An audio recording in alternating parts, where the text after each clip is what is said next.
chapter of the first canto.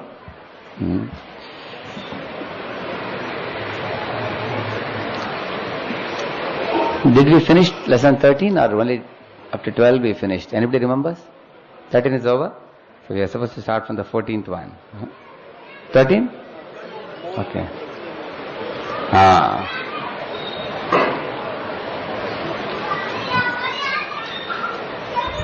Hare Krishna.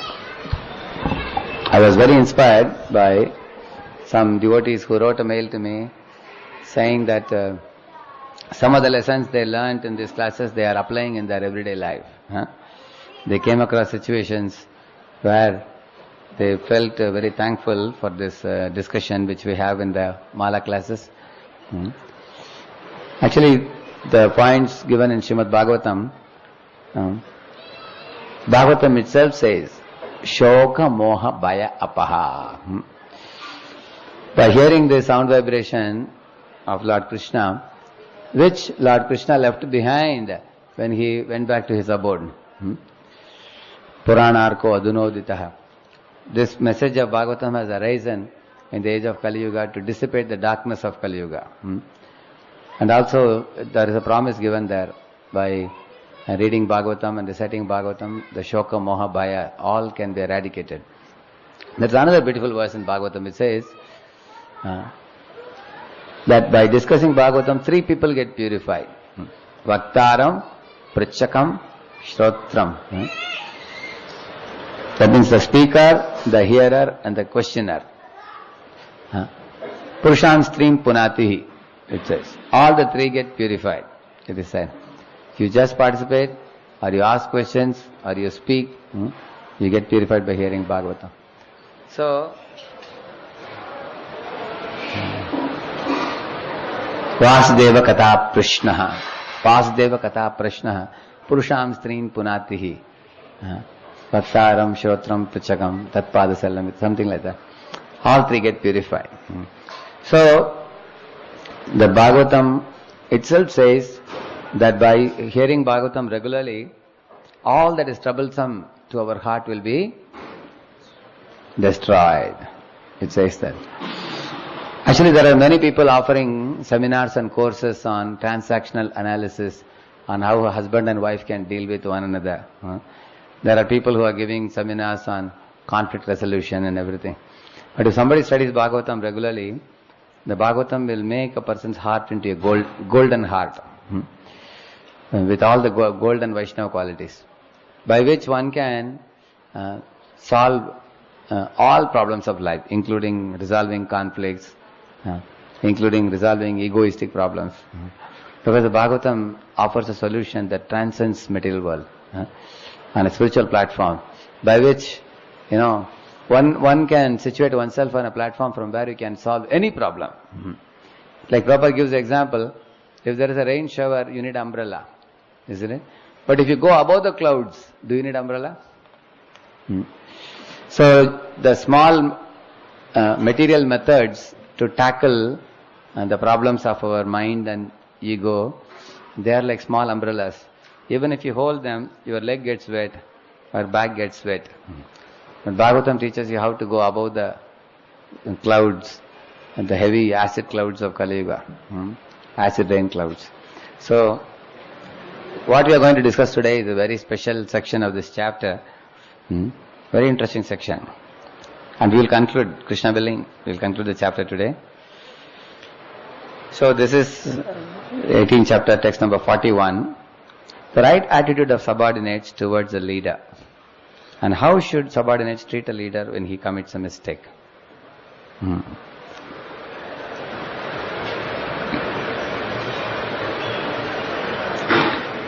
The father heard from his son that the king had been cursed, although he should never have been condemned, for he was the best among all human beings.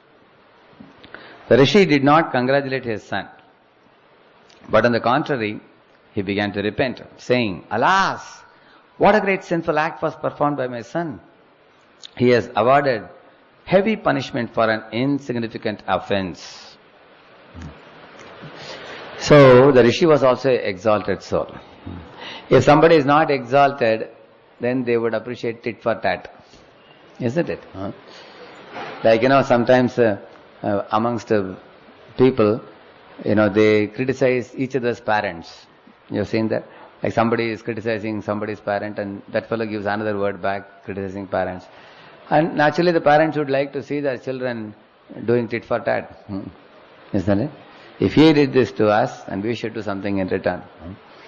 Naturally, imagine if you were in the position of Samik Rishi, somebody put a snake garland around your neck, and your son with his Brahma Tejas cursed that person to die. Naturally you will understand, oh, my son loves me so much. Very good boy. We may congratulate. But the Rishi did not congratulate. The letter is very small, no? We can make it big.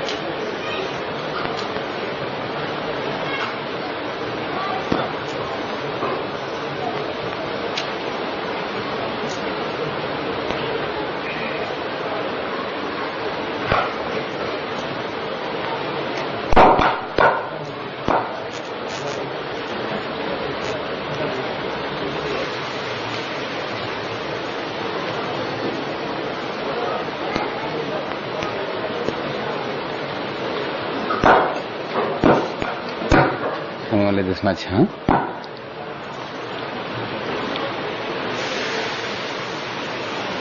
Just So it is going in this thing, huh? This is going directly. this is not going directly also. That's why this is not available. How will they see it? We are zooming in on that on projector. We just change the brightness. I'm sorry. That is better to come in, huh? This complete.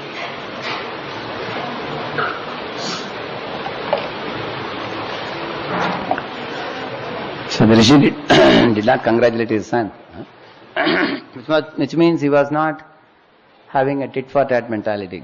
You might have heard the story.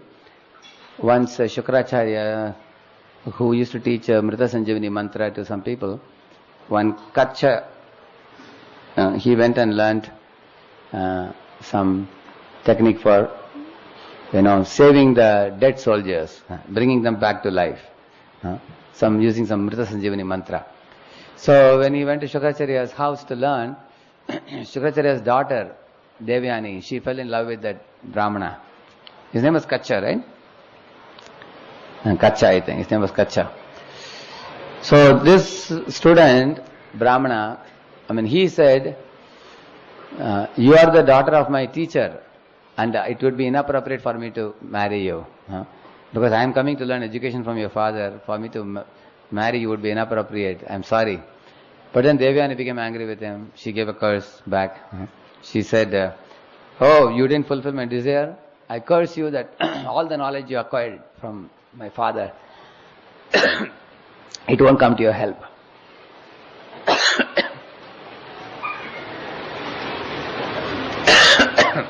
Kitchen, huh? So many things here.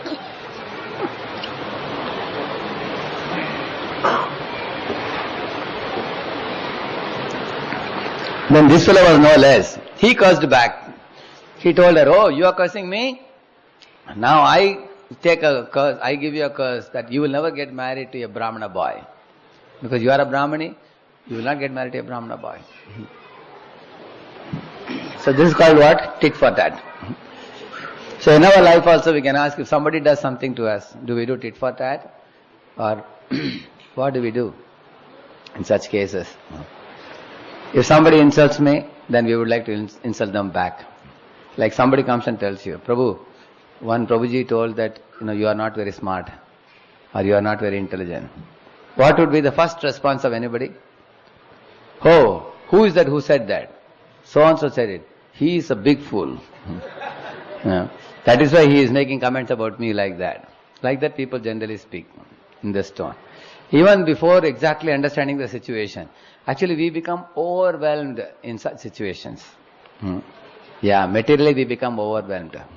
Okay, if somebody says, sometimes a younger devotee comes and tells you, so and so said, Prabhuji, that you are not very smart in this particular service.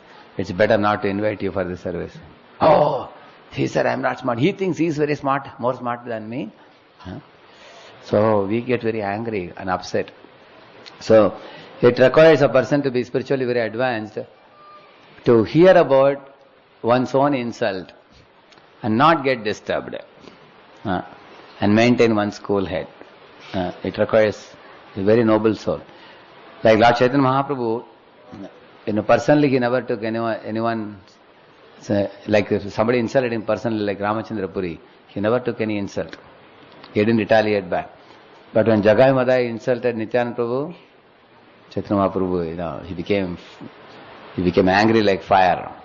So this is the Vaishnava attitude, that if somebody insults me, I should not take it too seriously. If somebody says, oh Prabhuji, you are so small, somebody says. Even if somebody is small, they become angry. How can he say I am small? I may be small, but my intelligence is great. People think like that. But once I heard in a lecture that the soul is very small. Balagra shatabhagasya shatada kalpitasya cha. It is so small. Even if somebody tells you are small, we are actually small only. Isn't it? We are so small.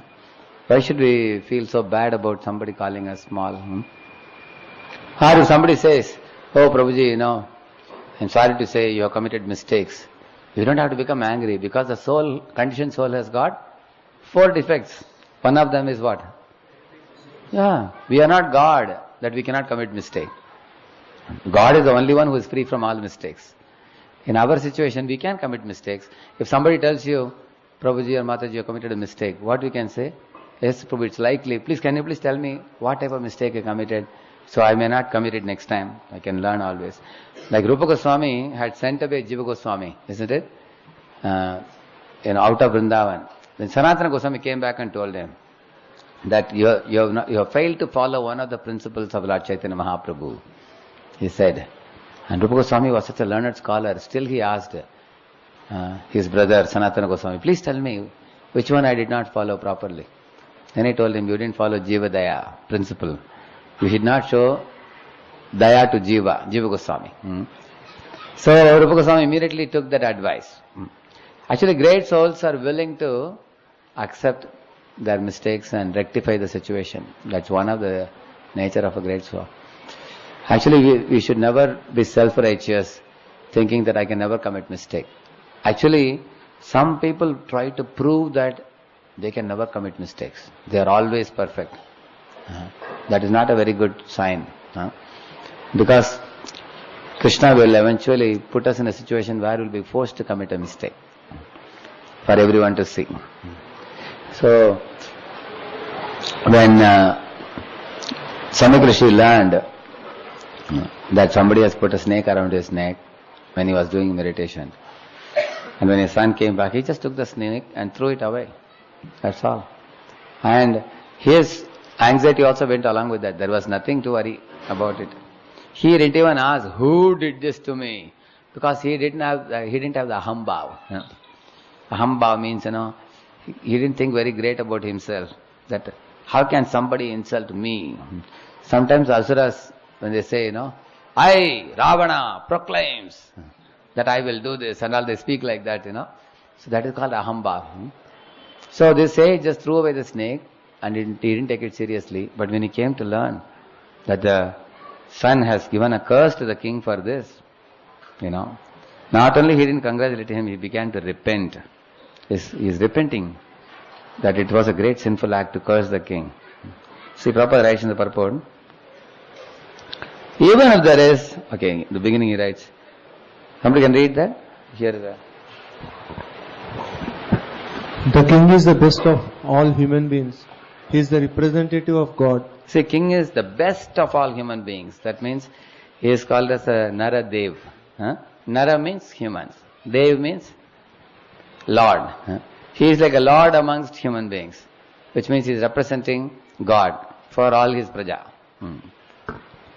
He is representative of God. In the same manner it is said for the children, the mother and father, mother is the first God. Because Matru Devo Bhava, it is said, no? Because the mother shows the father. And the father is the second God for a child. And the father shows hand to the Guru. So Guru is the third God for a child. And then the Guru actually shows the real God, Krishna, ultimately.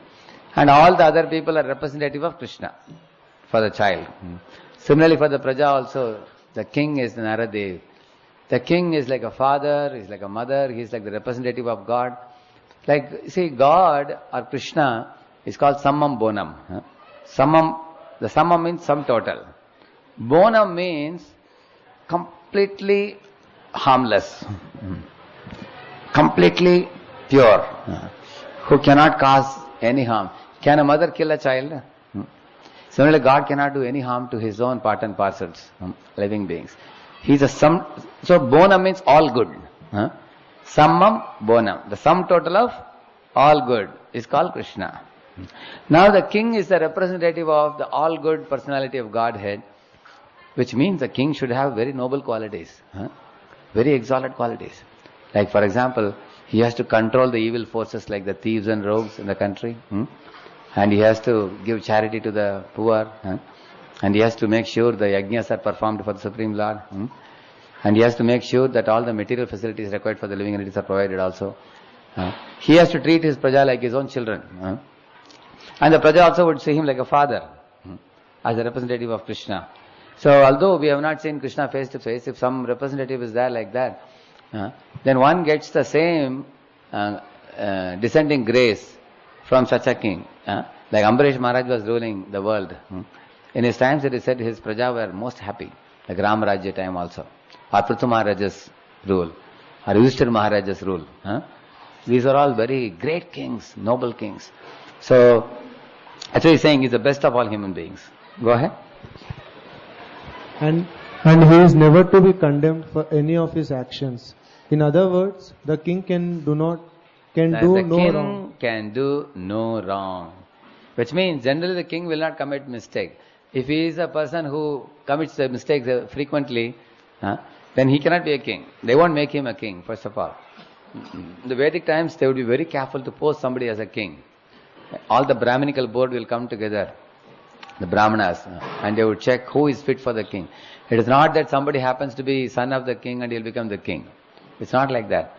Amongst, like for example, Dhritarashtra, Pandu and Vidura, then there was a discussion, who can be made the king? Amongst them, who is the eldest of the three? Dhritarashtra. But he was not made the king. Why? He was blind. Then Vidura was not made the king because he was son of Dasiputra. Then Pandu was the best of the lot. Although Pandu means pale. His face was pale, but amongst the three he was considered the most qualified. Then he was posted as the king. So, yeah, they would always consider all the qualifications. First qualification is the character. They would see whether the king will be able to represent God properly whenever they chose somebody as a king. So he's saying that the king can generally do no wrong. The king may order hanging of a culprit, son of a brahmana, but he does not become sinful for killing a brahmana. You understand? Like sometimes king gives a capital punishment to somebody. That's not considered sin. Because somebody who has committed murder can be given a capital punishment. Yeah, read ahead. Even if there is something wrong with the king, he is never to be condemned. A medical practitioner may kill a patient by mistaken treatment, but such a killer is never condemned to death. So what to speak of good and pious kings like Maharaj Parikshit? Here is a very important question being answered. Can a king or a leader commit mistakes? Leader, as I told you, mother and father, spiritual master or king, or anybody taking a position to care for subordinates. Can they commit a mistake? Is it possible or not possible? Possible. In the 18th chapter of Bhagavad Gita, like Krishna says, when you lit a fire, there is also smoke. You cannot lit only fire, because we are in the metal world. So that represents that when you do a good activity, some mistake can also happen. It's possible sometimes. But when such a mistake here he gives example.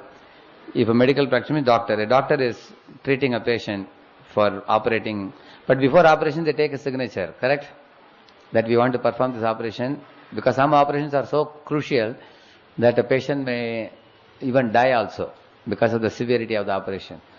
Okay, in case the patient dies, can the doctor be put behind the bars? No. Because his intent to save the patient with which he is performing the operation is accepted. And also there is a signature taken in the beginning. And then subsequently, even if the patient dies, it's not that the doctor killed him. So, this example is very appropriate. Similarly, the king generally is the well-wisher of all living beings. But in the course of doing some welfare work for the public, there can be some mistake on the part of the king, which he didn't intend to commit, but it may happen. Now let me ask you, any of you here, can you give example of some leader or some king committing an unpremeditated mistake which was forgiven? Think about it. Mahabharata, Ramayana, Bhagavatam, Bhagavad Gita, anywhere you can think of some mistake.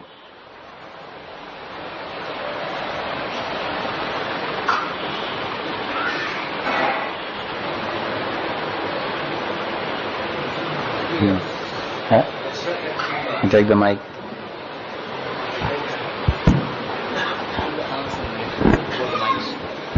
One, Hare one Krishna. this side. So the mics, there are two mics. There's another one. So these three mics will be in three areas. So kindly pass on the mic whenever the question has been asked and hands are raised. So this mic will be in this area. The second mic will be in this area, and third mic can go behind. Yeah, you got an example? Yeah? Yeah? King Driga, very good. I was looking for that example. King Driga committed a mistake. What is the mistake? Actually, he was giving some cows in charity to one brahmana, and when he was giving to second brahmana, one cow from the first brahmana's group came and joined second one. It was not his mistake. Then he told the first brahmana, became very angry that my cow is gone. I want that cow back. And second brahmana said, once you have given me, how can you ask back? Once you give a charity to brahmana. In fact, Prabhupada quoted this example in Vrindavan. When somebody gave a land to Prabhupada, and then some people told that owner, hey, why did you give it to ISKCON? And these people have international, funds coming from everywhere. Why did you give it free? Now you take it back and sell them at a big price. Somebody told them. Again he came running to Prabhupada and said, Swamiji, I want the land back. And Prabhupada told him Driga story. He said, you see, once you give it to a brahmana, you can never ask back. Your whole race will be destroyed. So, of course, he gave it to... Then the king Driga was a very nice king. He said, oh brahmana, you just give me that one cow, I will give you 1,000 cows in return. He said, I cannot give it back. And he told the first brahmana, forget about that last cow. It was a skinny cow. I will give you 1,000 cows in place of that one cow. He said, I want that one cow only. So because he displeased these two brahmanas, he became a lizard in the next life, isn't it? Yeah. But he didn't become an ordinary lizard. He became a lizard and he was delivered by Krishna subsequently. Because this king Driga had given some donation for building a temple, Krishna temple. So that helped him to be born in Vrindavan and he was delivered subsequently. In this way, there are examples in Shastras of somebody committing a mistake. Yeah. Any other example? Contest is, he was giving charity for the welfare. Yes. But here actually it is offense, so. No, we are not talking about the current context. We will come back to this. First we are talking in general about some person in the role of a king committing mistakes. Anybody else? Yeah? Who? What is the mistake he committed? Yudhishthira?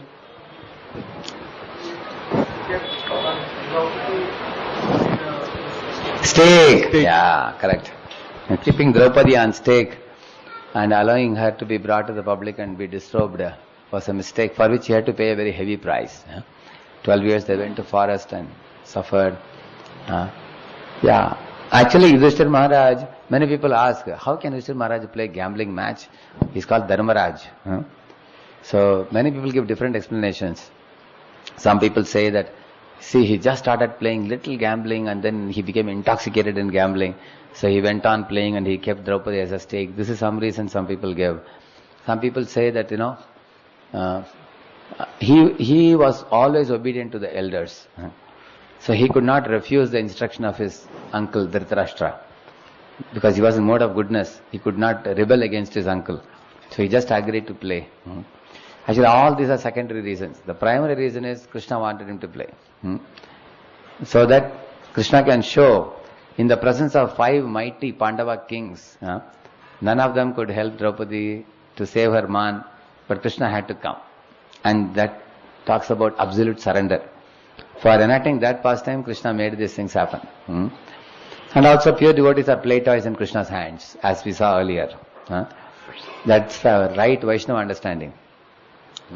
But anyway, for a practical point of view, we can call this a mistake. Yeah. Any other example of a mistake? Yeah. Yes, Anubhav Prabhu? Who? Dasharath Maharaj, what was the mistake he did? He went for hunting and he killed Shravanan, no? Shravanan, yeah, correct. By mistake. Yes. And when Shravanan was killed, he was the only son, and the mother and father, they were very old, and they gave him a curse. He was cursed to suffer in the same manner. That's true, yeah. Thank you. You had a hand up, yeah? Who? King Rahugana. Very good. Such a young boy, Krishna. What's your age, Krishna? 9-year-old boy has given a powerful, appropriate example from Bhagavatam. Hari Bol. King Rahugana. Somebody told you or you found it? You got it yourself? Who? Given the mic. Brilliant example it was. Rahugana committed a mistake. What was his mistake? He misunderstood Jadabharata to be an ordinary, bull-like man. He thought that his body is very fat and plumpy. He didn't know his spiritual advancement. But the moment he heard the philosophy coming out of Jadabharata's mouth, he jumped off from the palanquin. He started rolling on the ground, catching his feet, begging, please forgive me. Yeah. So yes, he was a learned king, but still he committed mistake. You see? Which means leaders can commit mistakes. It's possible. So, how should a subordinate react when a leader commits mistake? For example, as leaders, all of us, in some occasion or other, we have to make decisions. We make a vision, we make a plan, we make strategy. But sometimes the strategy may not work. But if the leader and subordinate relationship is very vulnerable and weak, how will the subordinates react when the leader commits mistake? They will ridicule him. They will keep on quoting it again and again. See this fellow, he committed mistake. See this fellow, he committed mistake. That means the relationship is very weak relationship between leader and subordinates. But when a leader commits mistakes, the subordinate should also join hands with the leader and trying to make up for the mistake, rectify the mistake. That means the relationship is very strong between the leader. So sometimes if a king commits a mistake, I'll tell you an example for that. Indra, he committed mistake after mistake after mistake after mistake. You will see that.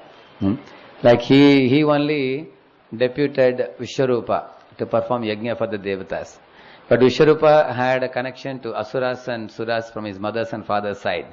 So while putting the ahuti, one ahuti would put for the devatas, and look here and there, no one is around, he'll put one ahuti for Asuras also. So when Indra suddenly noticed it, what he did? He cut off the 3 heads of Vishwarupa, who was a brahmana. So immediately the sin chased after Indra. He committed a mistake. That was the first mistake he committed. And subsequently, later on, Vishwarupa's father, Tvashta, he created a fire yajna, and then he said, may the person who will kill the Indra be born. While chanting that prayer, Indra Shatroho, when he chanted that, there was a mistake in the incantation. Because of which the one who will be killed by Indra was born, rather than one who will be killer of Indra. So who was that? Vritrasur, isn't it? Now, the demigods actually supported the king, Indra. They said, you killed this Vritrasura. And we will chant a Narayan mantra and we will nullify, which was actually seventh offense, to kill a Mahabhagavad devotee and to use some excuse to cure it. So, Indra also committed many mistakes. But you see that the devatas are tolerating him. They have tolerated. But in this case, both the leader and the subordinates all were faulty in that case. Because after killing Vitrasra, you know that he was chased by the personified sin. He was chased. At last he had to go to Manasarovar lake and enter into a lotus stem where Lakshmiji resides. And sitting at the feet of Lakshmi, thousands of years he spent in performing austerities to purify the sin, to come out. Which means if a leader commits sin, he has to perform austerities to purify, to clean up. Like Parashuram killed so many generations. What he did after that? He was told to perform meditation, austerities to purify if you commit a mistake. And we can see in the scriptures, whenever we commit a mistake, we have to perform some authorized austerities, authorized by the superiors. And we try to purify our wrongdoing if we do that.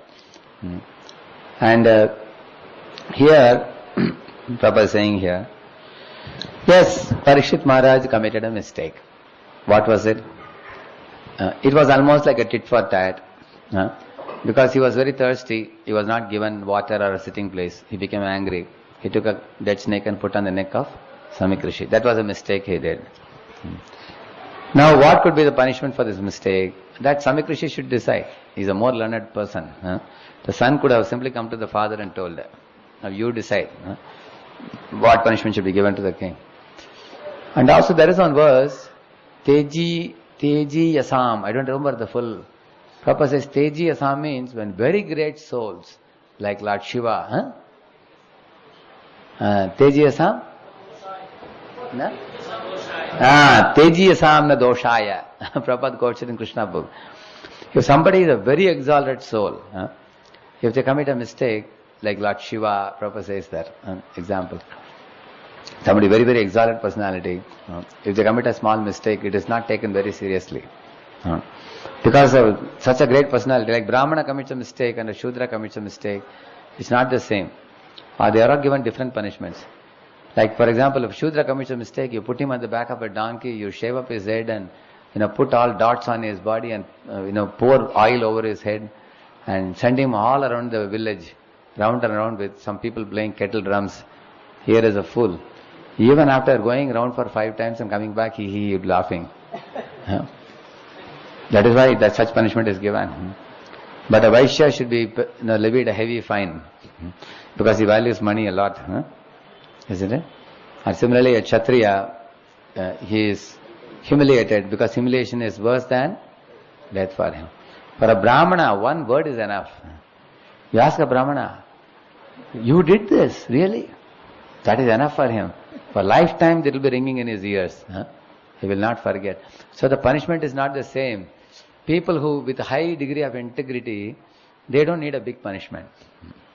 People having very high integrity, you just call them and give a warning to them, be careful next time. That's enough for them. But people with lower levels of integrity require bigger, gross physical punishments to prove, Isn't it? So here, King Parikshit, king of the whole world and a pure devotee, he doesn't need a gross punishment like death. Isn't it? If the Samik Rishi called and told him, my dear king, you are the king of the world, you are putting a snake around my neck, do you think it's appropriate? And the king would cry tears, he would fall at the feet and beg forgiveness that he would never do it again. And he will beg for some punishment. He is a king of such high integrity. That's what Prabhupada is saying here. Go ahead down. In the Vedic way of life, yeah? Yeah? Yeah. Mike, give the mic.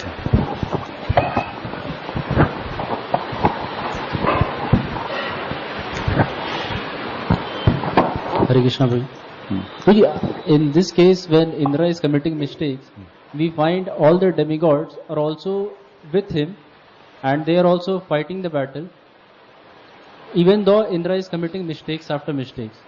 That was wrong on the part of demigods to support him, especially the 7th offense. Okay. They told him you kill this personality and we are all with you and we will perform a Narayan Yajna and chant the holy names of Narayana and all our sinful reactions will be nullified. Which is exactly the seventh offense. Namno balad yasahi papa buddhihi. Prabhupada explains there. So that is why the leader as well as subordinates all are jointly committing a mistake. Wholesale mistake. So in this case, basically the subordinates should not have supported the leader. Exactly. Yeah. On the contrary, they should have gone to Vishnu, seeking advice. If we don't kill Vritrasur, we don't know how we will survive.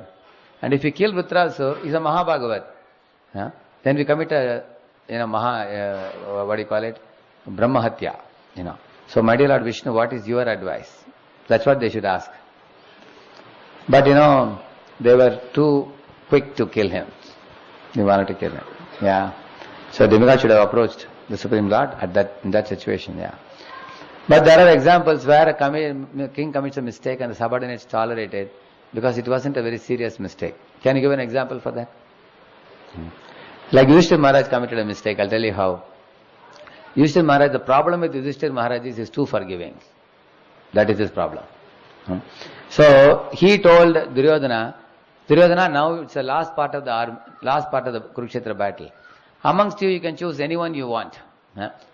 He said, Krishna was shocked. Hey, what did you say?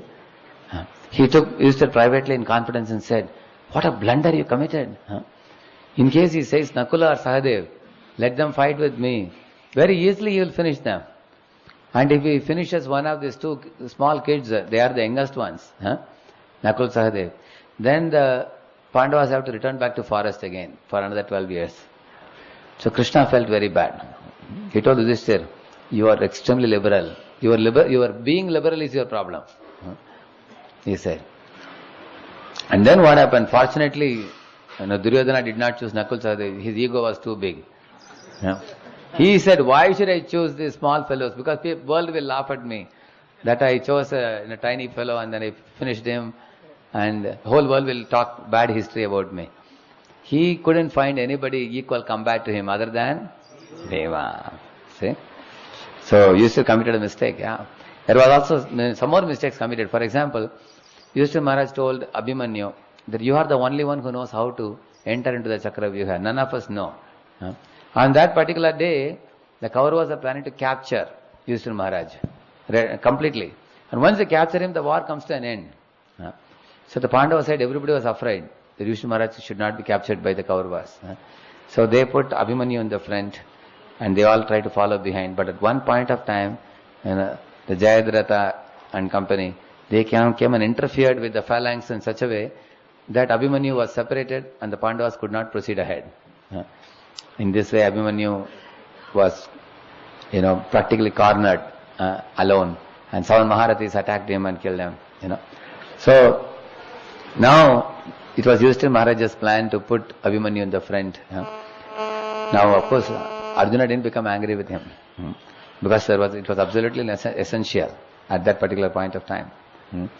Otherwise, the war would have come to an end, Yudhishthira being captured. So, in such a battle, you will find sometimes such things can happen, especially when you are even if you are in a mission of Prabhupada now. When we are expanding this mission, some mistakes can happen. For example, our kitchen department, we tell him, Prabhu, this is a big festival, better we make khichdi for 3,000 people. And then, say he makes for 3,000 people. And then you find only around 1,500 people turned up. Then all the khichdi, there is no food for life, gets spoiled next day, or it is thrown in the gutter, everybody feels bad. Then if people shout at him, then he will say, Prabhuji, I was not the one to cook so much, and I was told by managers or whatever, he may say. Somebody, has to take the blame. But they have to be careful next time. I'm just giving you an example. Even in our mission, some mistakes can happen. Like we make a certain strategy, thinking that it may work. Say a project manager makes a strategy, and all people are falling in place and they are aligning with him, and they follow the strategy. Finally, they get 0 result. Then they will all tell you, we told you, you are a fool, They can't say that because, okay, now try a better one. That is why the leader and the subordinates, they all are in one boat. We are rowing the boat together. That's the way we have to see a project. Similarly, how Samik Rishi is able to sympathize with Parikshit Maharaj, this is the reason. he is able to see holistically. He is seeing there is king in the top, there is praja at the bottom, below the king, and this whole unit is guided by Lord in the top. And it is Lord's plan. Lord has sent this king. And this king is a representative of Krishna, God, for us. And he has to offer protection to society. So, if king commits a mistake, then we all have to share it, as praja with him. Like for example, if a man commits a sin in a particular family, the whole family also suffers. Prabhupada gives an example. Like when Ramachandra Khan committed a blunder, the whole village got, completely deserted. So the leader and subordinates, they are like one unit. Like husband and wife, they are one unit. They have to decide as a unit. Similarly, leader and subordinate should not be separated. They are like one unit. That is the way. So he is saying that somebody's hand was up. Yeah? Give the mic to him. But if the leader is committing mistake after mistake after mistake, then he will be requested to get down. And they may put somebody else, who will be more fitting the position. Yeah? Guruji, I just had a question that, when the leaders keep on committing mistakes, not keep on also if they commit mistakes, and as a subordinate, when you have a relationship with your seniors, just try to clarify. For example, if you take the example of Ravan and Vibhishan, then Vibhishan tried to clarify that, my brother, you are committing mistake, please leave Sita and give Sita back to Lord Ram. Yes. And then he got a very peculiar, very drastic situation. He was thrown out. Thrown out. Yeah. And so what, as a subordinate, if you have a relationship... What Vibhishan did was very perfect. He went and took shelter of Ram.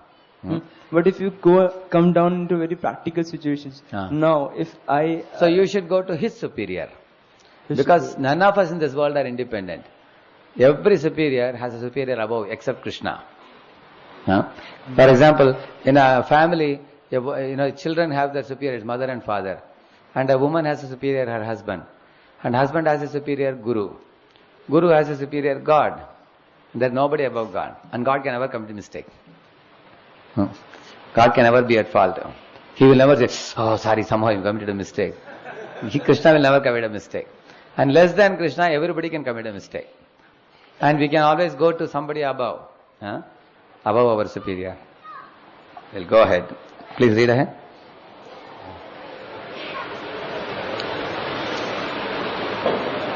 Who is reading? Who is the mic? It's not very visible, is it? In the Vedic way of life, the king is trained to become a Raja Rishi or a great saint. Although he is ruling as king, it is the king only by whose good government the citizens can live peacefully and without any fear. Now please read further. The Raja Rishis.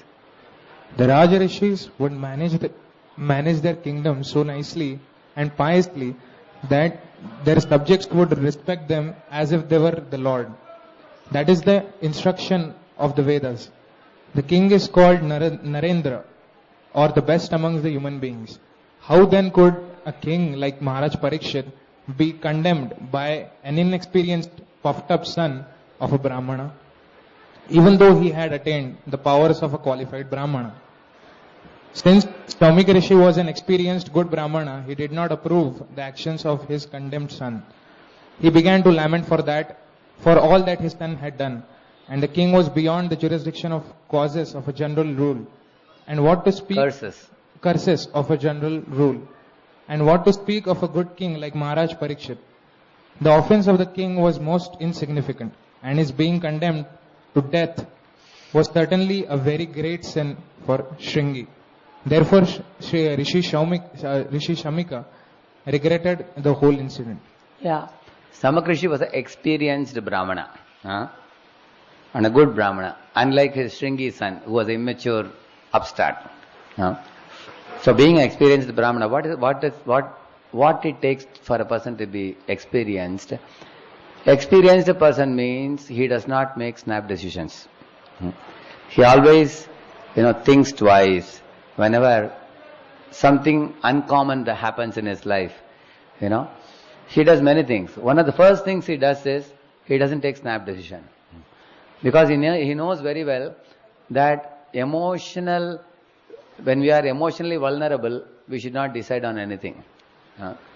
Like, there is a law in Indian Penal Code that if somebody has drunken liquor or is in an intoxicated state or is emotionally vulnerable or angry or has a quarrel with some family member, at that time they cannot write will. Because if they write will at that time, that will be driven by their anger or attachments or something. So will has to be written when a person's mind is calm, cool and collected. That's the time one can write a will. In the same manner, when you face a terrible situation in your life suddenly, at the time we should not make any quick decisions. We have to wait patiently for some time for the matter to settle. Otherwise, the wrong decisions will come out. Just like Shringi came up with a wrong decision. Sometimes, for example, a boy, if somebody commits a mistake, we may immediately want to take an action. Actually, we have to think twice why he did what he did. We have to ask, in what circumstances did he do such a thing? What forced him to behave the way he behaved? We have to ask these questions. And also, we should always give benefit of doubt whenever something has happened. Giving benefit of doubt means there are many possibilities. So, one has to think, and then after evaluating all the possibilities, that is why there are 8 aspects of intelligence. This is Hanuman is telling to Angada. Hanuman is telling Angada, the first thing he says, one should have inclination to hear from the other person. Secondly, he says, one should have capacity to hear. See, inclination to hear means somebody is coming in. I ask him, Prabhuji, can I come and meet you? Oh, no, don't come, I have no time. That means no inclination to hear. The inclination is, yes, please come in, please sit here. But then I'll give you only 2 minutes, okay? That means you have no capacity to hear. If you have capacity to hear, yes, go on, no problem. 15 minutes are gone, blah, blah, blah, blah. Okay, go on. You can hear. Because, capacity to hear means you are willing to listen. That is second. Then he says, ability to comprehend what a person is speaking. That's the third thing, he says. Then he says, fourthly, ability to round up and summarize what was spoken in a very brief précis. Like somebody spoke to you for 1 hour. You can tell what is his problem in just 2 sentences. This is all is his problem. Summarizing the problem in a short way. And then he says, ability to offer a suggestion for, that is, offer a proposition which is for what he is asking. And the next one is, offer a proposition which is against what he is saying.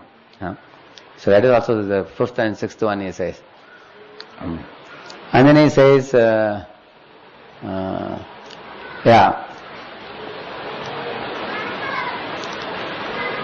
last one he says is the actual truth.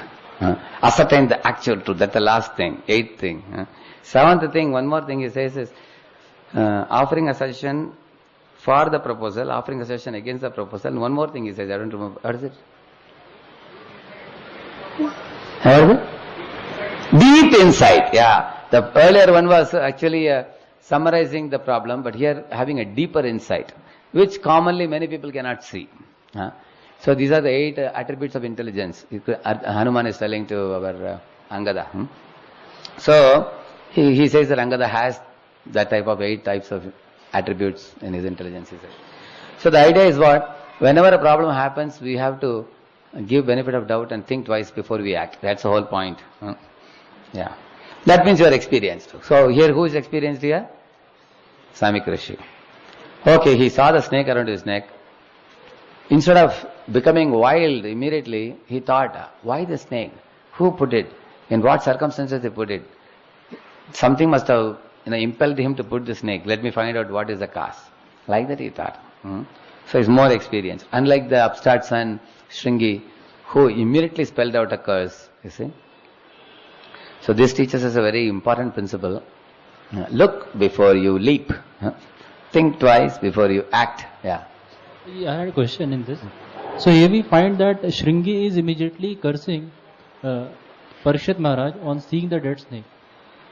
In a similar instance, we find that Parshuram, the moment he understood that Kartaviri Arjuna took away the cow, he went back and he killed him. Yeah. for which even Jamadagni was not very satisfied. Exactly. He said you gave him a bigger punishment. Jamadagni called it a mistake. Yeah. Yes. So now here is Lord himself, and he's also retaliating, and here is a small brahmana. See, our Parashuram killing is, he actually took incarnation to kill 21 generations. He has come for that purpose. That way you will see, Sita is telling a story to Ram that how, he should not be violent. But Lord Ram is Kshatriya, So woman's nature is soft. So she's telling Ram, don't carry this bow and arrow, keep it in the side. Whenever you have it, you will be impelled to kill. She's telling a story in the connection. So, Jamadagni is telling him that you acted too hastily, he says. So, Shastras teach many lessons to us that we should not act hastily. What you told is a very appropriate example for a hasty action. So, we can say that yes, we should not do such a thing. One should not act. Actually, there are certain situations when one should act immediately. When one is told, like Jamadagni told his sons to cut off Renuka's head. Nobody was ready. They became Pishachas, all of them. And he told Parashuram, and he immediately did it. And he became, actually he knew that his father had the power to give life back to her. He knew that. That is how he could cut her off. Of course, nowadays none of us can do that. Because we know that people who are telling us to kill cannot bring back life. So when his father told him, I'll give you 3 boons, ask. First boon, he said, let mother come back to life. And second boon, he said, let she not remember that I cut her. And third boon, he said, let my Pishacha brothers become proper brothers and all that. So, yeah, that pastime what you told now, that has a series of examples of hasty and snap decisions, actions. That whole pastime is like that. That we have been discussing in our one of the meetings with senior devotees. One has to learn from this pastime to be very careful. Thank you. See, he's saying the Rajarishis would manage the kingdom so nicely and piously that the subjects would respect them as if they were the Lord. And why they were respected, we will see in the next series of verses. You will see. Read the translation. Oh my boy. Oh my boy, your intelligence is immature, and therefore you have no knowledge that the king, who is the best amongst human beings, is as good as the personality of Godhead. He is never to be placed on an equal footing with common men.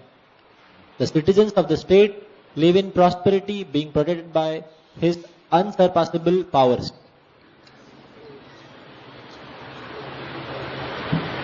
Yeah. You see, we should teach all the subordinates to respect their leaders. Every one of us sitting here, you are leader for somebody and you are subordinate for somebody. Isn't it? So, we should not be claiming that I am your leader, so you have to respect me. That is called as demanding respect. But we have to command respect in such a way that we are such exemplary leaders that people will naturally want to respect. Yeah, a good leader is naturally respected without he having to tell people, please respect me. Don't you see me, I am your boss. He doesn't have to tell them. He doesn't have to demand respect.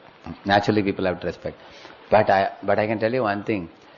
Many times we find people don't value their leaders because they don't know the advantage of having a leader. In Mahabharata it is said, when the Gandharvas, they were fighting with Duryodhana, Arjuna came later on. When Arjuna was about to attack the Gandharvas, you know what the Gandharvas said? We have a leader who orders us to do things, and under his direction we live our lives free from all misery, they said. Because if you have a boss who is a God-conscious, Krishna-conscious personality, then you don't have to worry about the activities that you do because you are properly guided. Actually, which is easy? To think and offer a decision to somebody is easy, or to do what you are told to do is easy. Yeah, to do what you are told to do is very easy. That is why the exemplary leaders are extremely rare in society. And if somebody is playing that role, the subordinate should be very thankful. Like we have a OC, overall coordinator, we have a project manager. Similarly, we have many positions, people, project advisors. These people work so hard because the leader's job is not a very easy job. He has to satisfy so many people below him. If you satisfy one party, the other party becomes angry. If you satisfy that party, this party becomes angry. To satisfy everybody is a very tough job. And he has his personal life, he has his sadhana, and he has to also invest so much time in caring for others. So, you will find Samik Rishi now onwards speaking many 3-4 verses on the glory of a king. How important it is. Now, just as we may sometimes think, generally the leaders think that subordinates are not sufficiently understanding and valuing gratefully what I am offering them. But we have to ask ourselves, am I valuing what my superiors are offering me? You understand? So if we become grateful to our superiors, then our subordinates also will become grateful to us also. Then the whole chain will work very powerfully. That is very important. So as leaders, we should not demand respect from subordinates, but we have to worry about how we respect our superiors, without whom, we may not be in the position where we are in now. You can see our Guru Maharaj and Prabhupada, and the Acharyas, they have laid out a beautiful royal road for us to go back to Godhead. And they have worked so hard to do that. Imagine if any of you are born here in 1965 and you happen to be in America, would you have become a Hare Krishna? Think about it.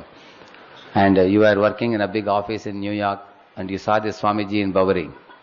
Hare Krishna, you are chanting. Would you join Prabhupada? At that time, our movement was not having much reputation. It was very new. Think yourself, how many of us would have joined? Now, Indians are seeing the Westerners are changing and they are coming to India, they are glorifying India, appreciating Vedic literature. So many books are printed, published. Now more than 60 crore spiritual literature is distributed across the globe. Now ISKCON has a big reputation. Then we are ready to be a part of it. You see? So all these years, how much our people before us have worked hard. So we have to be grateful and respectful to them for the good work they have done.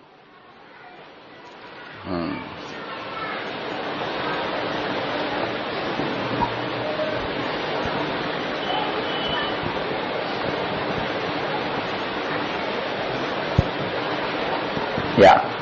What we read now, right? The king is the best among human beings. It is as good as the personality of Godhead. Never to be placed on an equal footing with common men.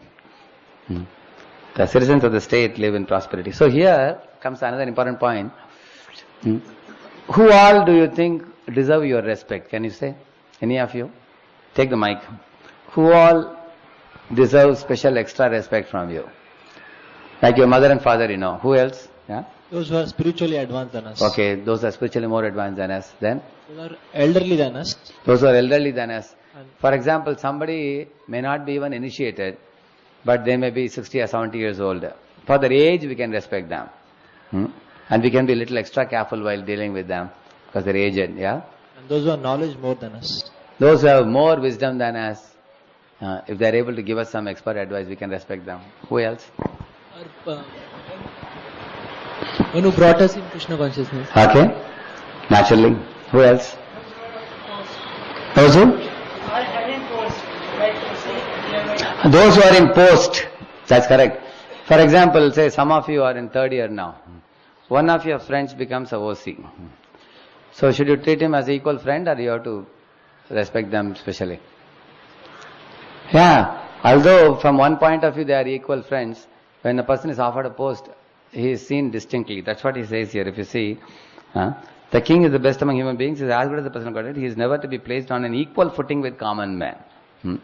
He is given, actually why we give him that position, so that we all can align with him and cooperate with him and lead to the ultimate good. Now imagine what happens, for example, one of your equal became a post holder in your voice, and then you just take his words casually and everybody jokes at him. Then what is likely to happen? Chaos, yeah. Yeah. One thing is surely to happen, disorder. Disorder and chaos. Is it not true? Any of you experience? Correct? Sometimes we make a second year or third year boy in charge. And then the fourth year boys say, hey, we are Dadajis. We don't have to salute you, respect you. At the same time, a person in second year, he should not assume that I am a big person. Like in one of our centers, one of the boys, he was in second year, was made the overall coordinator. So he called for a meeting of all the people. They all came. So seniors also came. So he told all of them. So I am very happy that all of you guys are advancing nicely in your spiritual lives. So the seniors got a little insulted. They said, he's a kid, we saw him from his ABC stage, and he is speaking in a tone as if he is superior to us. They felt bad. So in the Angada's team, there was one very elderly personality. Anybody knows? Jambavan. And Jambavan was given due respect by Angada. Although Angada was a team leader, in fact, he was willing to take the instruction of Jambavan. Jambavan told Angada, hey Angada, you are asking all these chota-mota monkeys. Somebody saying 10 yojana I can jump, 20 yojana I can jump, somebody saying 50 yojana. Somebody said I can jump 90 yojana but I cannot come back. I will be finished, my leg will be paining, and all he said. Then Jambavan said, there is one person in our group who is the most talented person and he is not speaking out. I know about him. He can surely go to Lanka and come. Who was that? Yeah. So Angada was the team leader, but he took the advice of Jambavan. Although Jambavan is one of the team members, because he is elderly personality, he respected him. And Jambavan also respects Angada as a leader also. Although Angada is very younger to him in age and everything. You see? So, see, the Vedic life is so powerful. Even if you are younger, like for example, we have Rupa Goswami Prabhu in our temple. He came to Krishna consciousness way back in 87. So he was a head pujari in Chopari temple. But here in our temple, he is in Krishna consciousness, he is senior to me. But whenever any decisions are made, he always brings it to me because I am posted as a president here. So he respects me as a president and I respect him as a senior. Actually, both are able to respect each other and still fulfill our duties in our positions. This is Vedic life, you see. If it was in a company life, I don't know what will happen in a company. Isn't it? Isn't it? Vedic life, these subtle understandings are there, you see. So, for example, the king, he says, is Naradev. Although a brahmana is superior to Kshatriya, still Samikrishi is respecting the king as Naradev, representative of the Supreme Lord. Just see. Is it not very amazing? See, the brahmana gives advice to the king and still respects the king like all the praja is respecting him. You see? So Vedic life is centered around respect. Yeah, let us go ahead. Glory of monarchy and futility of democracy. Prabhupada called it demon crazy. Democracy called as demon crazy. And glory of monarchy. Let us see this, what he says here. Read the translation, please. My dear boy, the Lord who carries the wheel of a chariot is represented by the monarchical reign. And when this regime is abolished, the whole world becomes filled with thieves, who then at once vanquish the unprotected subjects like scattered lambs. He's giving a beautiful example. When the monarchical regime means king. King is a monarch. If you kill the king by giving a curse, then what will happen? Then all the thieves and rogues will flourish because there is no one to control them. Is it not true? Like for example, I heard in some villages, at one time there were no lights for people to walk.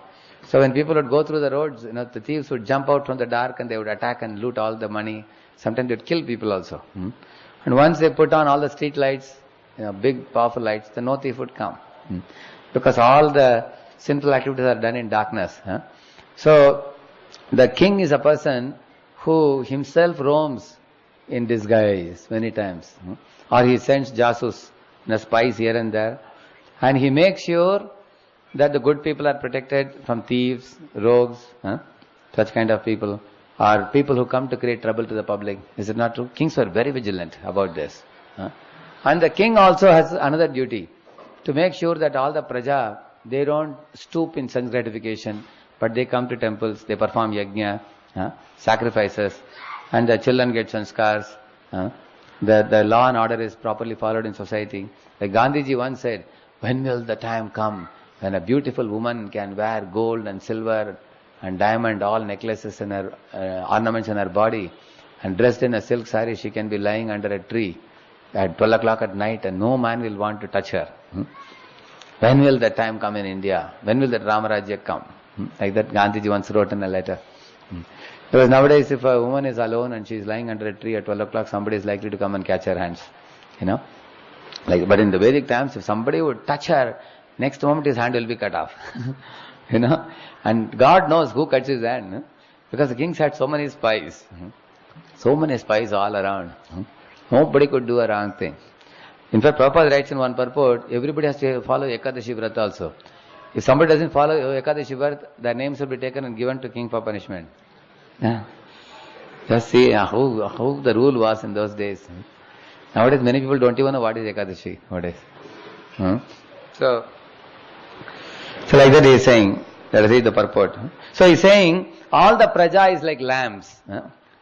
And the kings are like the shepherds who are protecting the lambs. But if you kill the shepherd, then the lambs will become a victim of tigers. And who are the tigers?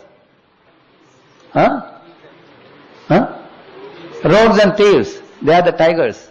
Rogues and thieves will loot the public. Is it not? And highway robbers, they will loot the public. Read the purport. According to Srimad Bhagavatam, the monarchical regime represents the Supreme Lord, the personality of Godhead. The king is said to be the representative of absolute personality of Godhead because he is trained to acquire the qualities of God to protect the living beings. The battle of Kurukshetra... Which means the king has to acquire the qualities of God to protect the living beings. See? That means we should not be just proud that I am a leader, so everybody has to follow me. We cannot demand that. The praja should see that the king is strenuously endeavoring to acquire the qualities of God. For example, the king would rise early in the morning, take a bath, and even his taking bath is a very big ceremony. He'll go with, just like our Ramananda Rai, he came with thousands of servants who were singing music and everything, he took bath, and then they would go to the temple, with barefoot they would walk, and they would, the bells would ring, the altar would open, and king would offer obeisances, and many other ministers would come also with him. He would take part in the prayer. Then he would go back to his palace. He would give charity of cows to brahmanas. He would give charity of annadan. If you want to know what a king does, read Krishna book. That Krishna's daily activities. Krishna does everything in Dwaraka.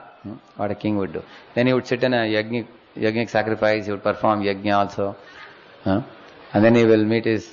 and then he will go to the palace. He will perform his duties. So, the king should be, like for example, Janak Maharaj had one brahmana reciting Bhagavatam every day for him.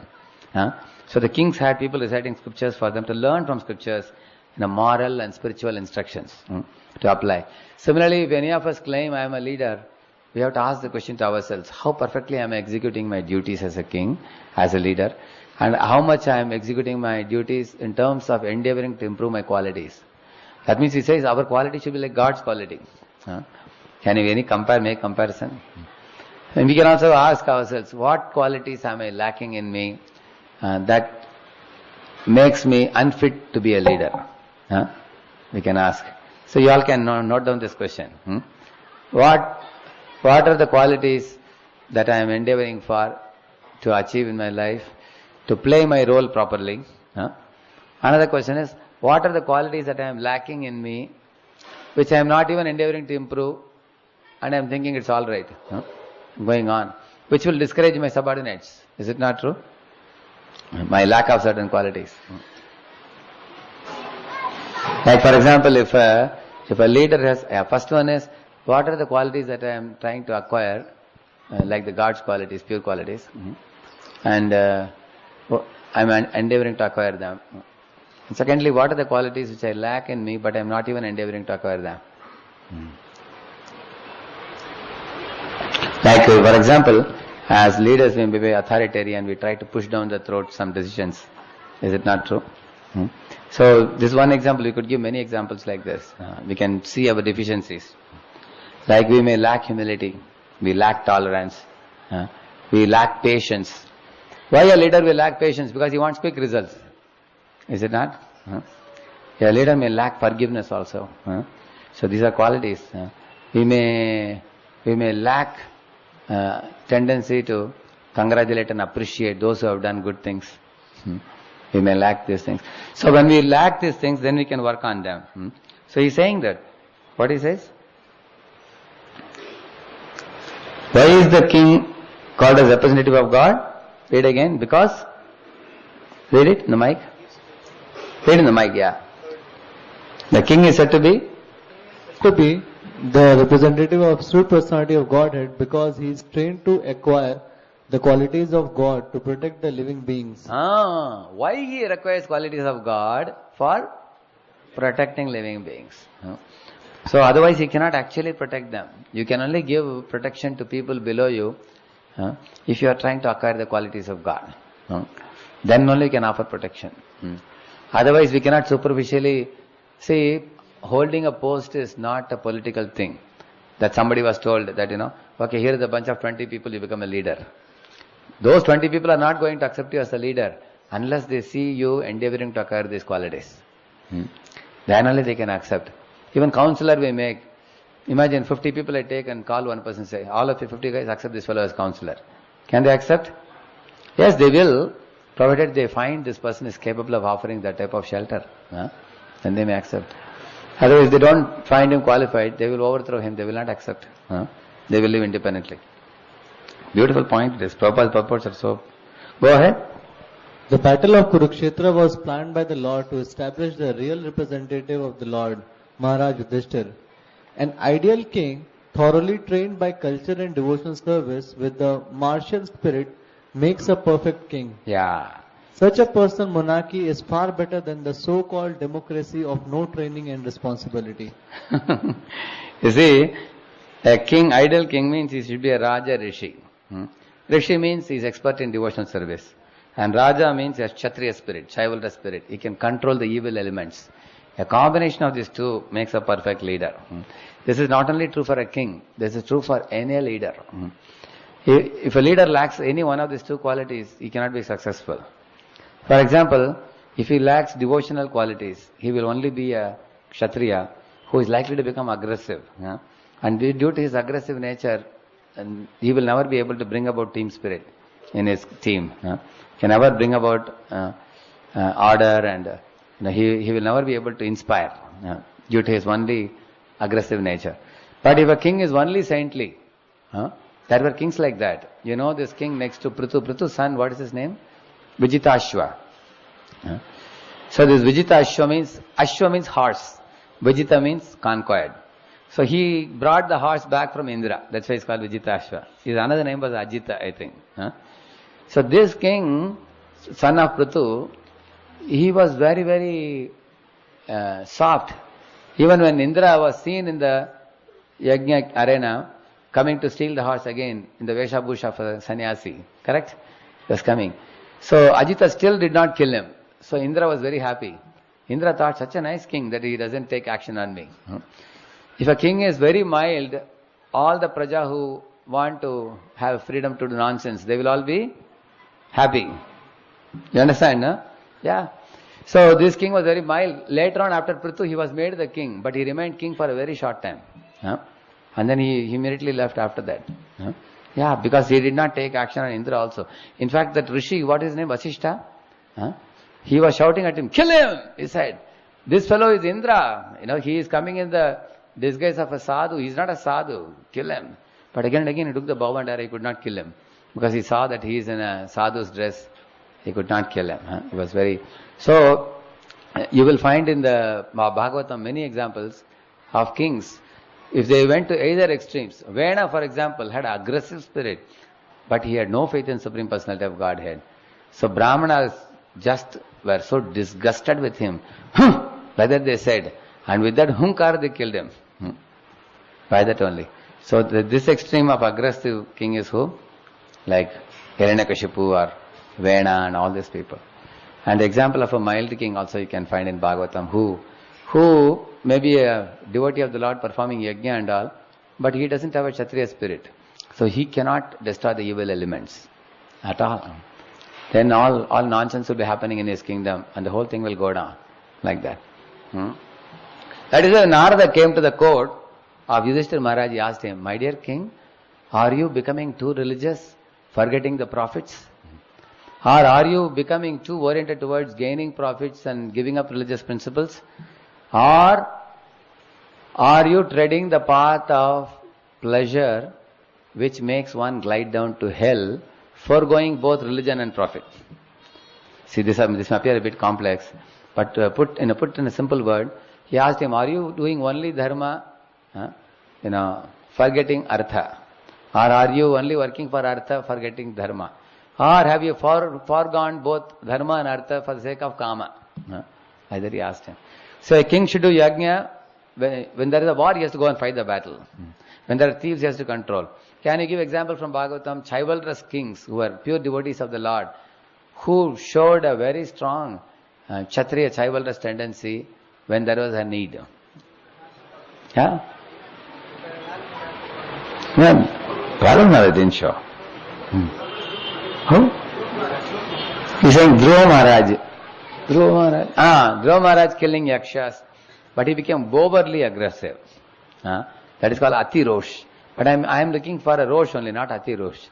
I am looking for appropriate example, good example. Yeah? Very good. Prithu Maharaj, when he saw earth is not giving grains and other things, he took a sword in his hand and chased after the earth in the shape of a cow, isn't it? So he took action. Yeah? Parikshit Maharaj did well? Kali Raj, correct. Parikshit is a devotee. At the same time, very chivalrous also. So, if somebody is holding such position, they need both these qualities. He says here, what purpose is? An ideal king, thoroughly trained in culture and devotional service, with martial spirit, makes a perfect king. Such a personal monarchy is far better than the so-called democracy of no training and responsibility. Nowadays, if you want to be a MLA or MP, you don't need any degree. You know that? No need of education. In fact, one qualification you need is, you should have gone, to jail many times before. And you should have a longest possible mustache. Then you can be a MLA, a politician or whatever, you see. So there is no training. And there is no training and there is no responsibility. And people sometimes, canvas, come to post. And how do people vote? They put pictures on the road. You have seen that? Vote for me, something they put like that. Some symbols and all they put. And people look at the photo, then they go to that poll booth, they see the photo and they put, without knowing anything about the person. But when Parikshit was born, the brahmanas are talking about all his good qualities. You see? A king should be posted based on his qualities. Especially these two natures which he says. Bhima was extremely aggressive. Yudhishthira Maharaj was extremely mild. Arjuna was, that is why Krishna took him. Kurukshetra, and he gave him the Bhagavad Gita and he put him in the front in the battlefield. He was the best of the Pandavas in the battle. You see like that. Because Yudhishthira often used to take a milder stand. In many places you will see that. And Bhima always is, there will be fire sparks coming from his nose and ears. He little extra aggressive. Yeah. Go ahead. The thieves. The thieves and rogues of modern democracy seek election by misinterpretation of votes. 4:30. Yeah? And the successful rogues and thieves devour the mass of population. One trained monarch is far better than... See, the thieves, whoever is reading, my request to you, read slowly, loudly, clearly. You'll remember these three? How should you read? Slowly, loudly, clearly. Sometimes the mic is like boom, boom, boom, it's not very clear. The thieves and rogues of modern democracy seek election by misrepresentation of votes. And the successful rogues and thieves devour the mass of population. One trained monarch is far better than hundreds of useless ministerial rogues. And it is hinted herein that by abolition of a monarchical regime like Maharaj Parikshit, the mass of people become open to many attacks of the age of Kali. They are never had. For example, if there is no good king, so business people will loot the public by hiking up the prices to 300%, 500%, 1000% and all. They will do that, isn't it? And the woman will not be chaste. They may go on the wrong path. There may be adultery and Varna Sankara without proper kings controlling adultery. And in this way, you could think of many things that could happen, like the rogues and thieves will loot the plunder the public, like this. And the people may not be religious at all. They may not go to temples, rather they may want to open more cinema theatres and liquor shops. Degradation will happen. But once there is a king, he will uphold the four agreed principles strictly and bring it, make sure people follow it. And also establish God in the center. So they are never happy in an overly advertised form of democracy, Prabhupada is saying. Okay, so 4:30 we take a break now. We can come back by 4:40, you all can come. According to, both the clocks at the same time. Please take a 10-minute break. You can go around, take a fresh breath and come back. And we will go ahead with the further points after we come back. Hare Krishna.